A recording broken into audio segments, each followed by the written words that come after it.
November 17, 1906. Apparently a normal day in Japan. However, it was also the birth of Soichiro Honda, who would go on to change the world in more ways than one. Honda's father was a blacksmith who had a bicycle repair shop, whilst his mother worked as a weaver. Their family was very poor, and of Honda's 8 siblings, 5 of them died during childhood due to poor health. However, as Honda grew up, he became very interested in tools and machines, and was especially keen on learning how vehicles worked. After he saw his first car, a Ford Model T, when he was just a toddler, he chased after it, mesmerized by its design. Honda spent a lot of time watching his dad work, and then practicing repairs himself. Honda even learned how to make his own toys from whatever materials he saw lying around. Within a few years, Honda was regularly helping his dad out in his repair shop. However, when it came to academic learning, Honda did terribly in school. He just wasn't interested in what they were teaching and longed to be back in his father's workshop instead. Since he lacked interest in school, his grades suffered. Despite not getting much of a formal education, Honda was quickly developing his skills in his father's workshop and had a genuine fascination with machinery and engineering.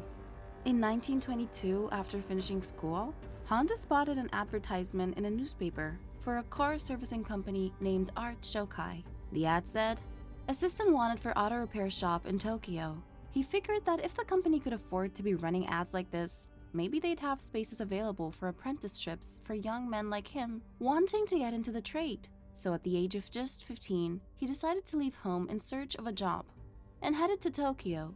By working extremely hard, his role was soon made permanent. Honda was eager to learn and spent his days repairing cars and motorcycles, which at that time were limited to only the upper class. It was here that Honda encountered a very wide range of vehicles from all different manufacturers, which sharpened his knowledge even more.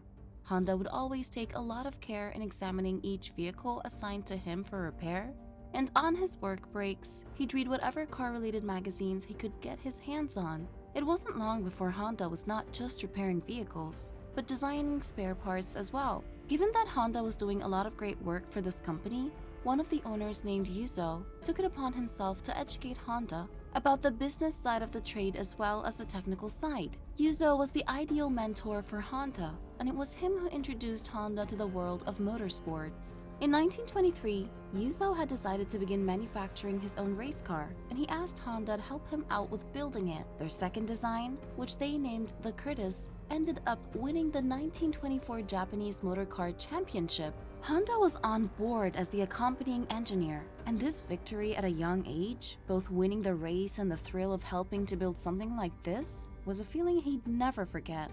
Shortly after this, in 1928, his mentor, the owner of Art Shokai, presented him with an opportunity, saying that he wanted Honda to set up his own branch of Art Shokai in Hamamatsu, a Japanese city very close to the village where Honda was born. Given Honda was still in his early 20s, it was a lot of responsibility to run his own auto repair shop, but he'd clearly impressed his managers, and so Honda gladly accepted. Honda's branch grew slowly at first. He eventually managed to build up a good reputation in the area, and by the mid-1930s, he'd managed to hire a full team to help. At last, Honda was making good money for himself. He'd worked his way up from an unpaid apprentice looking after his boss's baby to running his own successful auto repair shop. And as a rich young man, Honda was never shy about having a good time. There are many reports of him enjoying himself in the company of lots of geishas, stories of him throwing parties and even dancing nude at his wedding. Honda worked hard, but he partied even harder. Honda saw a lot of potential in manufacturing and asked Art Shokai if he could turn his auto repair shop he was running for them into a separate company where he would produce piston rings. Unfortunately, Art Shokai did not like this idea at all. The business was doing well and making a lot of money. They had no interest in stopping that and entering a whole new field, especially since producing their own car parts rather than repairing them seemed like a lot more risk and cost. However, Honda was determined to pursue his new vision, so he and a friend decided to go into business together. Tokai Seiki Heavy Industry. At first, Honda would still spend his days working at his repair shop and then spend his nights working on this new car part manufacturing company he'd started, trying to create piston rings. It was exciting trying to do both though, and he didn't get much sleep. He also took evening classes to improve his understanding of metals and alloys, and for 2 years, he worked tirelessly until he reached a revolutionary piston design breakthrough in 1939. Eventually, he obtained enough knowledge and skill that he was able to produce piston rings that passed Toyota's quality standards. And better yet, Honda figured out a way to mass produce them using an automated process, which meant even unskilled laborers could produce them. This meant he was able to produce them in bulk at a relatively low cost. Orders rapidly increased, and since Honda couldn't keep up with the demand from his workshop, he opened a factory to mass produce the piston rings. Unfortunately, just as Honda's manufacturing business was really taking off, Japan was gearing up for war. When Japan entered World War II in 1941,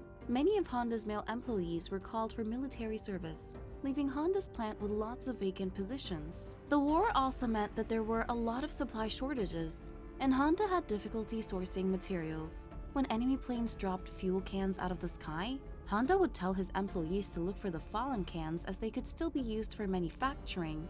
That's how desperate for supplies he was. In 1944, it was beginning to look like Japan would lose the war, and when a bomb was dropped on one of Honda's factories, it looked like he might lose his business. In another cruel twist, just a year later, Honda's other factory would be destroyed in an earthquake. It was soul-destroying that what he'd spent years building was quite literally turned to rubble. The company had already been struggling immensely because of the war, but this was the final nail in the coffin for his company. He was going out of business, so Honda sold whatever was left of his manufacturing business to Toyota. There was a massive fuel shortage after the war, and transportation at this time was limited mostly to bicycles. People needed a way to get around easily and cheaply while being extremely fuel efficient. Honda had an idea. He attached a small motor to his bike, which soon caught the attention of people all around the city. Sensing this could be a good solution to his country's problems, Honda created the Honda Technical Research Institute in 1946, using the money he had left after selling his piston ring manufacturing business. The sole purpose of this was to figure out the best way to make motorbikes. Using some surplus military engines Honda had managed to obtain, he was able to successfully build working motorbikes that immediately became a hit in Japan. Soon, he was flooded with orders and ran out of used engines, so Honda developed his own engine. However, to be able to mass produce enough motorbikes to fulfill the demand, Honda needed more money to invest in production, and unfortunately, in the bleak economic conditions following the war, investment was not easily available. But as always, Honda found a way. He reportedly wrote letters to 18,000 bicycle shop owners across the country explaining his idea and asking them to invest in his new motorbike design. 3,000 of those bicycle shop owners wrote back to say they'd invest in Honda's motorbikes. So, Honda was back in business. Honda Motors Co. was incorporated in 1948 to manufacture small-capacity motorcycles with the goal of producing an affordable motorbike that would help Japanese people more easily get around. Honda also teamed up with business partner Takio Fujisawa, who provided not only additional investment for the company, but also was a great business operator and strategist, allowing Honda more time to devote to the product side of the business. Honda's first fully fledged motorbike was the D-Type, which stood for Dream, although it was a bit too bulky and heavy. But Honda soon found success with a new and improved model called the Super Cub, which was lighter, smaller, and safer. It was an immediate success, and orders poured in from all over the country. Honda then turned its focus to entering the US market. But prior to the 1960s, the stereotypical image of the American motorcyclist was that of a rough, unruly, and unsavory character. So to try and change this, Honda ran an extremely successful advertising campaign with the slogan, "You meet the nicest people on a Honda." This, mixed with the more lightweight design, encouraged families and younger people to disassociate the motorcycle from previous stereotypes, and thus reach a whole new market with their motorbikes. As a result, nearly 1 out of every 2 motorcycles sold in the US in 1964 was a Honda motorcycle, and pretty soon, small lightweight motorcycles were zipping all across American roads. And by the end of the 1960s, Honda was the biggest motorcycle company in the world, producing about 1 million per month. In fact, Honda is still the largest motorcycle producer to this day. Not only was Honda a financial success, it was a racing success too. In 1966, Honda Motors took home the Constructors' Championships in all 5 motorcycle classes and the Grand Prix as the team with the most points at the end of the season. By this point, Honda bikes had won pretty much all of the major racing titles there was to win. Honda motorbikes were a huge success by all metrics, but Soichiro Honda still had one dream left that he hadn't yet fulfilled. It was finally time for his biggest and most ambitious project to date. Ever since seeing his first car as a child, Honda had wanted to produce his own. And given his own humble beginnings, he especially liked the idea of making an affordable quality car so almost everyone could experience having one. However, almost everyone told Honda that now he'd found success with making motorbikes, he should stick to that, as there was so much more competition in the car market, especially in America where the big car brands were so dominant. But Honda had always been a risk taker, and after feeling like he'd conquered 2 wheels, he was ready to move on to 4. Honda Motor Co.'s first automobile attempt was actually the T360 mini truck, which went on sale in 1963. But it wasn't popular and never sold very well. But as always, when Honda got a setback like this, it just meant he had to figure out a new approach. Now, in the early 70s, there was a growing environmental movement, with more concern about air quality and pollution. This resulted in US cities introducing the Clean Air Act, which forced stricter regulations on vehicles. Immediately, all of the big car manufacturers appealed and said the new rules were impossible, whereas Honda simply said, "I'll find a way," and set about to build a new revolutionary engine that passed the new pollution tests. It was called the Compound Vortex Controlled Combustion Engine and was not only more environmentally friendly, but also allowed people to travel further using less fuel. So whilst the established forces in the American car market were lobbying to scrap the regulations, Honda had been taking action and finding a solution. By 1972, he'd come up with the Honda Civic, which would be the first car to use this new CVCC engine. This energy-efficient, compact, and lightweight passenger car was the perfect answer to the oil crisis of 1973, where gas prices were so high. The Honda Civic, light on fuel, low on emissions, and reliable, essentially it was the perfect car at the perfect time, and the Honda Civic would soon become one of the most popular cars in the world. When sales of the Honda Civic crossed 1 million, Honda Motors introduced the Accord. This was the more upscale model intended to attract middle-class drivers looking to mix great design with a practical price point. Through word of mouth, Honda started to develop a reputation for reliability. Sales were increasing, and Honda established itself as one of the leading car manufacturers. When the Accord proved to be popular, Honda confidently entered the luxury car market as well by introducing the Acura brand to America in 1986, which also raked in large sales both in the US and Japan.